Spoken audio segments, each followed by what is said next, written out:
Magandang araw sa inyong lahat. Nais kong ibahagi sa inyo ang isang napakahalagang mensahe mula sa isang tanyag na tula na pinamagatang Desiderata ni Max Ehrmann. Sa mundo na puno ng kaguluhan at kagipitan, madalas tayong nawawala sa gitna ng mga hamon ng buhay.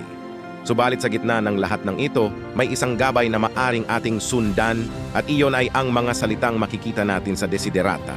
Una sa lahat, itinuturo sa atin ng tula ang kahalagahan ng pagtanggap sa buhay at sa ating sarili. Sa pamamagitan ng pagtanggap, natututunan nating magkaroon ng kapayapaan sa loob at tanggapin ang mga bagay na hindi natin kayang kontrolin. Pangalawa, binibigyang diin din nito ang kahalagahan ng pagpapahalaga sa sarili at sa iba. Sa mundo ngayon kung saan ang pagpapakita ng kahalagahan sa kapwa ay tila nagiging bihira na, mahalaga pa rin na ipaalam natin sa mga taong mahalaga sa atin kung gaano natin sila pinahahalagahan at iniintindi. Pangatlo, pinapaalala sa atin ng tula ang kahalagahan ng pagiging matiyaga at determinado sa pag-abot ng ating mga pangarap at layunin.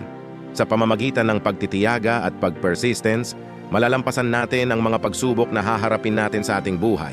Pang-apat, ang pag-ibig at pagpapatawad ay mahalagang mga kaisipan na binibigyang diin ng tula. Sa pagmamahal at pagpapatawad, nagiging mas maluwag ang ating puso at isipan. Nagkakaroon tayo ng kakayahang magpatawad at magbigay ng pagmamahal sa kapwa. At sa huli, pinapaalala sa atin ng Desiderata ang kahalagahan ng pagiging tapat sa ating sarili at sa ating mga paniniwala.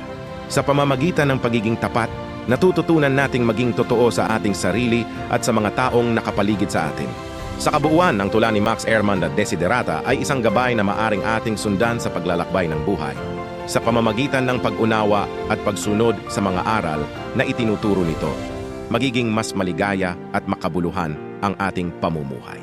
Maraming salamat po sa inyong pakikinig.